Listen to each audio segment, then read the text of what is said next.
morning, I'm joined by the Minister responsible for Energy, Public Utilities, and by extension SKELEC, Minister Konris Maynard, and I'm going to allow him the opportunity to provide just a brief hello and welcome to our listening audience. A pleasant good morning to everyone.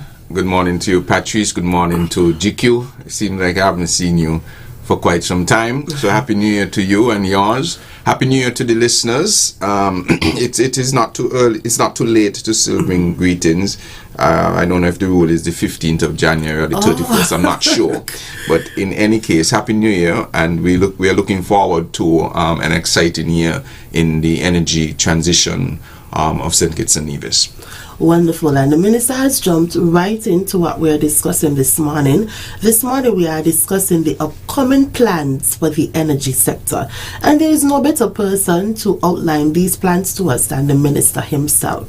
We're first going to start with giving the Minister an opportunity to extend upon or even provide a summary as to some of the updates that were mentioned during the recent budget address that took place in December 2023, primarily for the energy sector, so that we can have an understanding what it is that we are looking forward to. Right. Thank you, Patrice, and good morning once again to all the listeners home and abroad.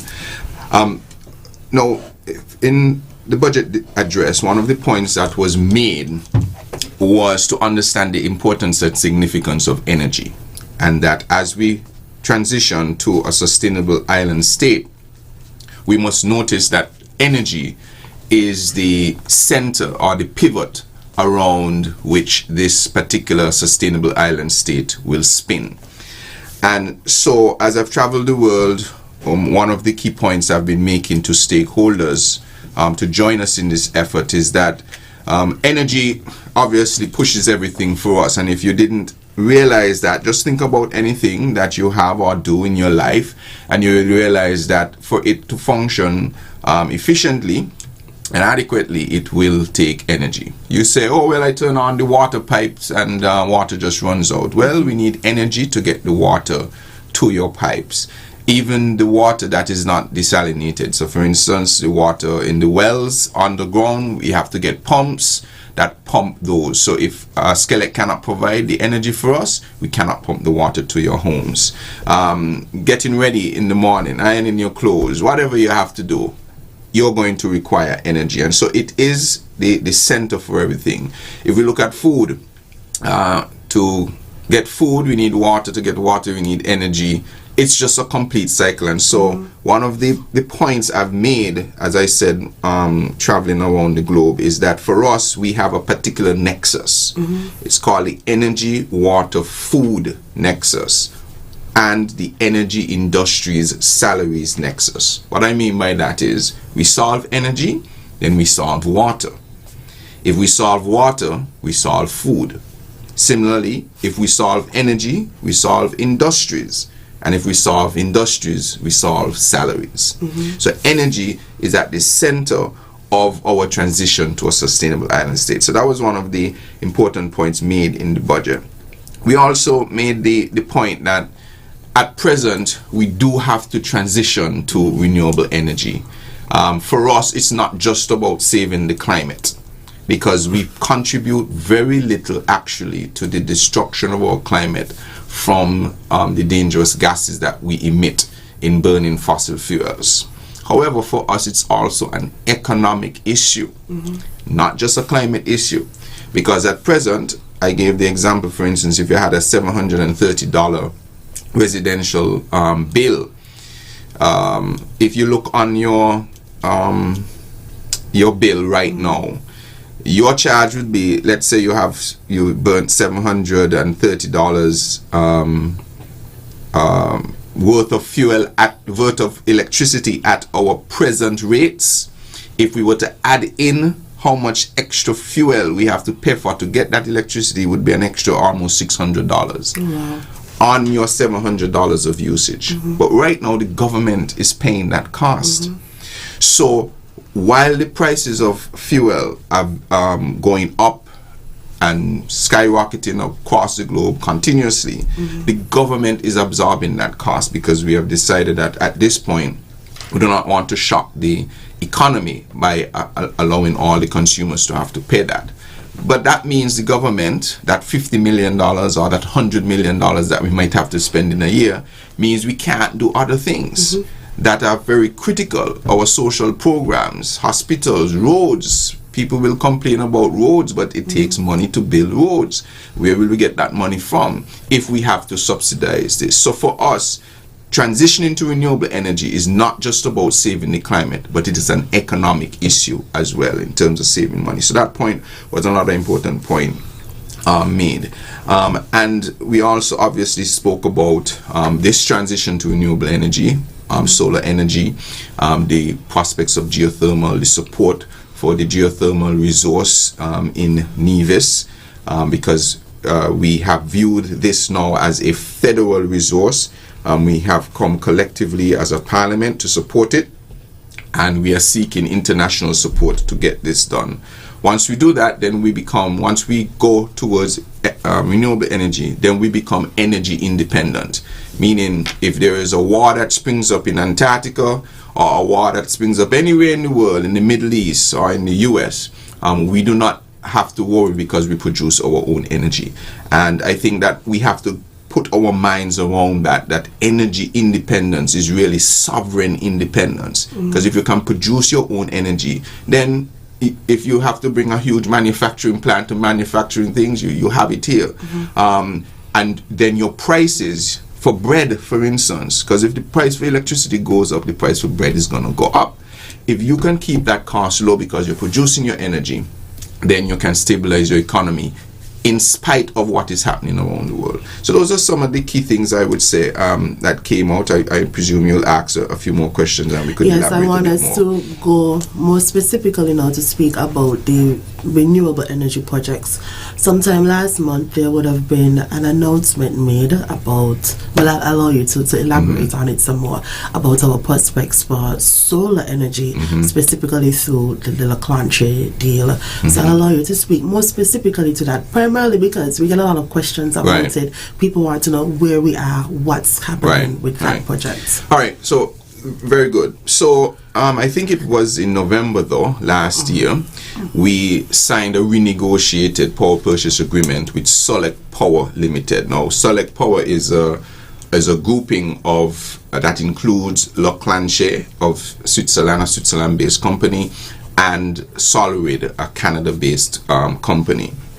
And this renegotiated power purchase agreement, let me take some time to explain it. When we got there in government, we met an agreement, but there were certain challenges that we thought that agreement did not overcome. And so we wanted to focus heavily on making sure that it was aligned with the administration's direction for our renewable energy transition. And so one of the key important things was, one, the project must have defined timelines.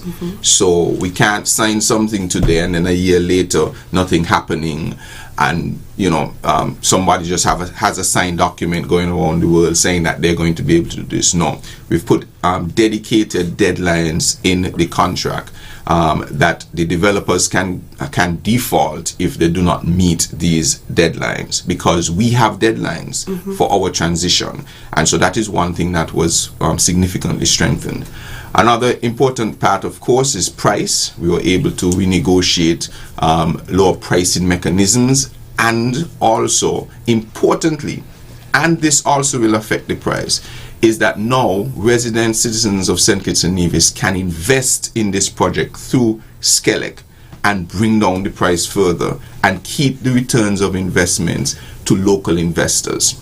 So for instance, if this project, which is about an $80 million project, if a group of persons decided that they wanted to put in 10 million, 15 million, they raised the capital to do so, they will now enjoy the return on investments of that money that they put in, so that you can keep it here in St. Kitts and Nevis. Additionally, the amount that obviously you put in, the price we have to pay to the developer reduces.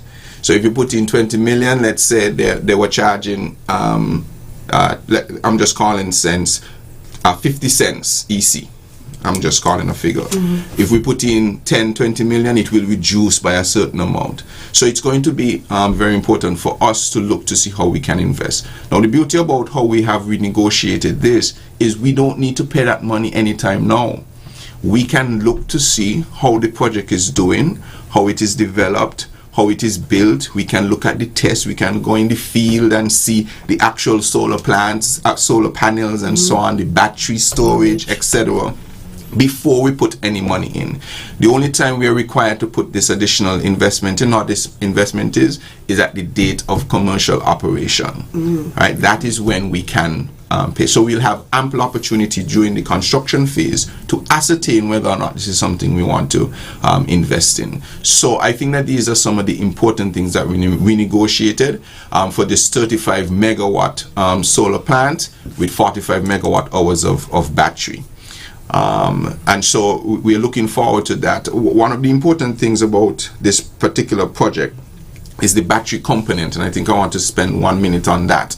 We want to move, and we'll talk about it later, for others to be able to provide solar energy or renewable energy to our grid. Well, one of the challenges with providing renewable energy to our grid, such as solar and wind, is that they're never constant. You can have solar beaming at 12 o'clock in the day, and later in the night you have zero. Or even in a single minute, you could have sunlight beaming and you're maxing out your solar power, and in 30 seconds you get a cloud cover, completely hide the sun. The power goes down tremendously. In electricity production, you then have to substitute that with something, but these big generators just can't turn on like your light switch. They have to turn on, you have to make sure they're powered up, make sure the frequency is everything right before you put them on the grid. So a battery system allows for those fluctuations to be dealt with. So when we say, for instance, that we open up for persons to provide, let's say, 5 additional megawatts of power to our grid, and it's 12 o'clock in the day, and some cloud cover comes over, and we lose that 5 megawatts, we need that battery to hold the power demand until we're able to ramp up the additional generators that we had offline because we were receiving the power. So that is why the battery component of this is actually very, very, very important in stabilizing the grid. I know initially we didn't really have plans to discuss this, but as we already started going into it, I want to ask, because these are questions that we get on the air as well. A few years ago they did have a job fair as well, and persons were signing up. They wanted to be able to get employment. If you can speak to if there are any changes or even positives in terms of the job creation that will come from this project. Right, so we anticipate that about 200 local jobs will be created throughout the construction phase of this particular project, and those elements will come over the next couple of months, the opportunity to be a part of these. We thought perhaps that the order in which it was done the last time might not have been the best, because you didn't have everything in place first before you went and did that. But now we have reorganized, we have restructured it, we have firmed it up such that our interests are protected, that is SKELEC and the people of St. Kitts and Nevis, but there are going to be multiple opportunities. Not only that, there will be other services that will be associated to provide support for the project, not just employment on the job site, but they're going to need all kind of other things in the society, and we anticipate that is going to be about $10 million US into the economy. So there are going to be opportunities, and we anticipate that the construction will start in the second quarter of this year. Okay, that's very promising. Second quarter of 2024. Yes. For those persons who always call in and ask on our social media, the Minister has provided you with the responses to these questions. Now, Minister, as we speak about the growth of the energy sector, we know that this is not something that can be done by SKELEC or even NEVLEC or the ministry only. We understand that there are key stakeholders who have to be involved in the process so that we can see the growth of the energy sector. If we can speak to the plans for collaboration, whether it is with international organizations, private sector, SKELEC and NEVLEC and the ministry, how that is going to help to support the growth of the sector. Right. Well, that's a very good question, and I mean, there's extended answers to this, because it's a discussion across the globe. We are a small country. We simply do not have all the resources necessary to go this alone, and so we're going to need partnership. And one of those things, climate justice is a serious topic on the international stage. Loss and damage and all of these things. The basic principle is, look, we are small. We did not create the problem we are facing. We have to transition in order to survive, but we need partners to do so. I think, as the Prime Minister said in Dubai, we're not looking for sympathy, we're looking for partnership. And so that is the message that we've engaged with a number of international partners who must come on board to give concessionary support to us. For instance, the situation in Nevis, to start the drilling. Obviously, any drilling into an unknown place, which is underground, we have not seen it with our eyes, we have not touched it, and so on. So it's all science that we're depending on. To drill there, it obviously has some risk associated with it. So we're thankful that when we came to office, we were able to sign to support the CDB, giving the Nevis Island Administration, NEVLEC, actually it's the Federation, giving the Federation what you call a contingently recoverable grant, which means they're giving us $16 million to start the drilling. If we don't find anything, which is highly unlikely because we've done all the tests, that turns into a grant. We have no risk. It only becomes a loan if we find a successful well. So those are the types of partnerships that we're looking at. Recently, of course, as we mentioned, I spoke with the Saudi Fund for Development in collaboration with the with our government and our Prime Minister, and they have given a commitment to join in our development of our geothermal resource, and we're presently working through that final commitment. Similarly with SKELEC, in terms of our upgrade of our gensets from just diesel powered to dual powered gensets that are currently dated and not 30 and 40 years old, like some of our units are headed to be. They have committed $40 million in I would call favorable financing terms to assist in that transition as we upgrade our electric generators. And so these partnerships have to continue. And we continue to do that in terms of engaging the Green Climate Fund, and there are so many others that we are engaging at this moment to aid in our transition. I want to at this moment thank, of course, the Honorable Joel Clark, Dr. Joel Clark in Sustainable Development, whose ministry is leading on a number of these initiatives. Also, local partnership. Shortly, I guess we'll talk about this as well. We will unveil our feed-in tariff policy, for instance. So, for instance, if you're a group of investors here, or even a residential homeowner who wishes to invest in renewable energy, you will now have an avenue to sell that energy to SKELEC at predetermined rates. So we're developing that policy, and as soon as we have the completed draft, we will invite stakeholders to be a part of that process before we finalize that draft. So we will put out a draft. You will have an opportunity to comment, make your suggestions on how we could make sure that it is ironclad, as ironclad as possible. That is how we're going to get local involvement. And so yes, we cannot do it alone. SKELEC simply cannot do it alone. The government cannot do it alone. So we have to partner with international partners. For instance, this project, the solar project, is an international partnership because we do not have to put any money up front. So it's $0 output for SKELEC, $0 output for the government. They are putting in all of the money, and then we pay what is called a power purchase price. However, there's an opportunity for locals to invest so that they don't have to put in all of their money, so that we could keep some of those returns here. So partnership is absolutely critical. I'm happy that you started to have the conversation about the involvement of the local community, because some of the questions that we get as well is that persons are interested in putting panels on their own homes. What does the regulation say as it speaks to that?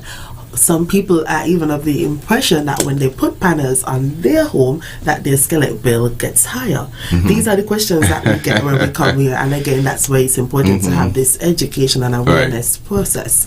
I'm going to allow you to speak to, outside of what you mentioned as it relates to the feed-in tariff, what types of engagement there will be, obviously like this, for public inclusion in the conversation. Right. So the energy unit will lead this, and as I said, we will develop draft policies. Well, they are being developed at the moment, actually, and then they will be put on the table for all interested stakeholders to have a go at it. We'll provide forums such as this, round tables, town halls, whatever the format is, to ensure that we engage consumers and investors as much as possible. With respect to that quick question about SKELEC, your bill going higher, etc. So we're choosing the draft policy is suggesting that we go with the feed-in tariff structure. There's feed-in tariff and there's also net billing. Right now, if you are producing energy from your solar panels and you have it connected to the grid, you're effectively feeding the grid and doing what is called net billing. The suggestion is, the recommendation before the ministry is that we go to feed-in tariff, which is basically you sell all of what you produce to the government, just like, for instance, the solar plant will do. They will sell to to SKELEC, sorry. They will sell to SKELEC, and SKELEC will then package that, distribute it, do what it needs to do with it, and sell it somewhere else. So that is the recommendation that is before the ministry, that we buy all that you're selling. Sorry, the SKELEC buys all that you're providing to the grid, and then you will have a separate arrangement to get power from SKELEC. If you want, for instance, to have a solar system that can provide you and still provide to SKELEC, that will be up to you. But it will be a feed-in tariff where you produce, let's say you're producing 100 kilowatt hours of power, SKELEC will buy 100 kilowatt hours worth of power from you. Right, that is the model that has been recommended to us in the best. And let me just be, in terms of being transparent, why that is so. Because we're a small country, we do not have an extended grid. In a country like the United States, where you have, or any big country where you have multiple grids and so on, where you can pull power from wherever you need to pull, the economics makes sense to sometimes have a net metering system. But in our situation, take for instance, if you are paying 50 cents right now to SKELEC for power, just giving an example, and you produce power at 50 cents, if SKELEC takes your power at 50 cents to then have to distribute it over our distribution lines, have our workmen do things and so on, how then can SKELEC charge that same 50 cents to somebody else? It means then that SKELEC would lose because it has no other way to get revenue in order to distribute the power. So it is effectively what SKELEC will be. SKELEC will be the retailer and the consumer will be the wholesaler. So the consumer will sell a wholesale price to SKELEC because SKELEC now has to package that power and distribute it. So that is why the feed-in tariff is the recommended way to go. All right, so Minister, we have been having some great and fruitful conversations this morning. I am going to use this opportunity to open the phone lines just to hear from a few of our callers, just a handful, because we're almost out of time, but it's very important for us to ensure that this is a two-way conversation, to hear what our listeners, what their perspectives are and what their questions are. Jiki, do we have any callers at the moment? Not as yet. Now, Minister, until we start getting callers, one of the questions that I want us to have a conversation about before we wrap up is this: the government has made a strong commitment to ensure that we are a sustainable island state. In doing so, one of the major sectors that has to be a part of this conversation is the energy sector. How are we going to ensure that with the upgrades that are placed on the table for the energy sector, that we're still in alignment with our sustainable island state agenda? Right. So the sustainable island state agenda is all about being able to sustain your existence over a long period of time, no matter what you do. And so the investment into the energy sector must mean that over a long period of time, we're able to repeat that generation over and over and over again. Now, we have endless sunlight. In our existence, we have never been short of sunlight. Never. 2, we have now identified an endless source of geothermal power. Don't believe me? Well, Nevis has had hot springs since we know ourselves. That is coming from the geothermal energy that is in the ground. We have water, seawater all around us. For instance, we are now saying, although we are a small island state, we are a big ocean state, because there are some countries that do not have access to the ocean within 1 mile. We have access to unlimited amounts of ocean at our doorsteps. That contains not only water for us to drink if we desalinate it, but it also contains energy. Right? So the point of being sustainable is, how do we find a resource that we can use indefinitely and not finish it? And so those are the things we want to develop. And so going with renewable energy through geothermal, through solar, through even waste energy, and looking at ocean power will keep us in line with our sustainable island state agenda, because that is what is going to make us sustainable. The ability to use a resource over and over again without depleting it. For future generations. Yes. All right, Dickie, do we have any callers? No callers as yet? All right, Minister, we're going to take the opportunity now to wrap up the program. Usually when we start doing that, sometimes people start calling in, but it's very important that we did provide the opportunity to hear from our callers this morning. We're going to start to wrap up the program. We have laid out some very exciting projects on the table, especially as it relates to renewable, the feed-in tariff, just everything that will solve some of the challenges. And the EV policy as well should be coming out. Electric vehicle policy. Yes.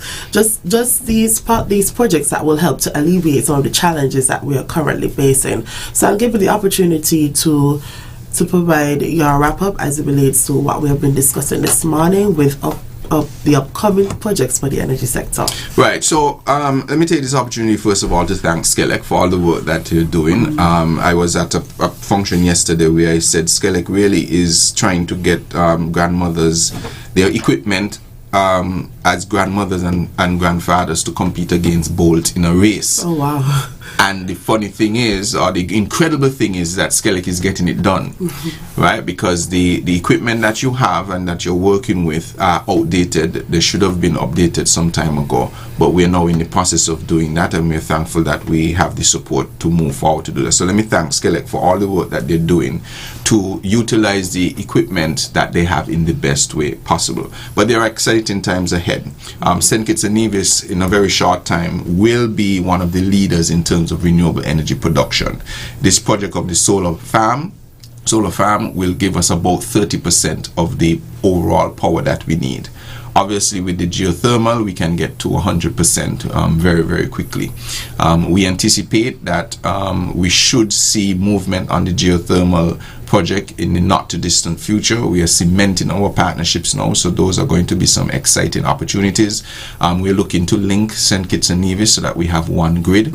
So for instance, when that solar farm is established, when Nevis needs additional power, they can get additional power as well, and vice versa. If Nevis has additional power, St. Kitts can get additional power, really leading us to be one federation. And so what I'm going to ask for now is for the general public and the lovers of St. Kitts and Nevis to get on board. We want to make this thing a reality, and it can happen. We have a very progressive government who wants to achieve this sustainable island state.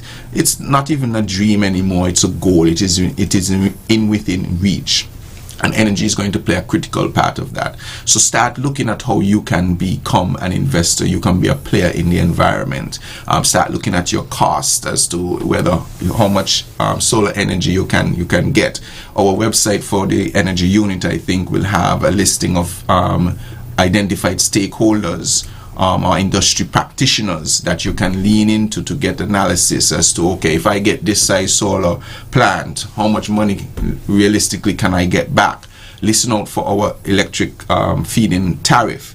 to know, okay, well, we'll be selling you at this, we'll be buying from you at this amount. So you'll make your calculation, okay, I can make this system versus that. Look out for our electric vehicle policy to see how you can facilitate our transition from ICE vehicles to EVs, to reduce our dependence again on fossil fuels and make our contribution to not destroy the climate. So these are exciting times. One last thing I will say is that, as I said in the budget, when I was growing up, I used to hear about Jamaica having bauxite, Guyana having gold, Trinidad having oil, and they would always say St. Kitts has no natural resources, St. Nevis has no natural resources.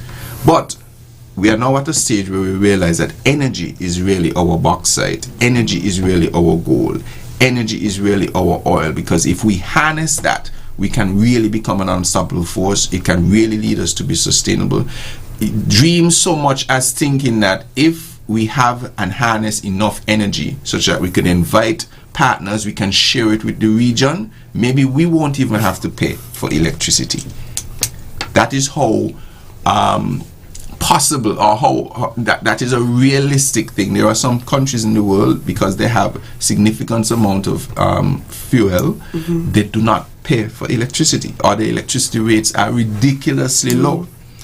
If we can harness our energy so that we can transport it in the form of molecules, whether hydrogen or ammonia, or we can ship it across to Antigua or St. Martin, or we can invite industries that use a lot of energy, then we can then significantly reduce the price of our own electricity consumption. So this is something that everyone needs to get on board with. Energy is our bauxite, energy is our gold, energy is our oil.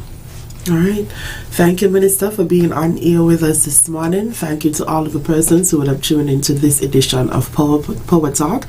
We're always delighted to share with you everything new that's happening within SKELEC and within the energy sector as a whole. We'll be with you again next week, and that will be our second program for this month. Bye-bye.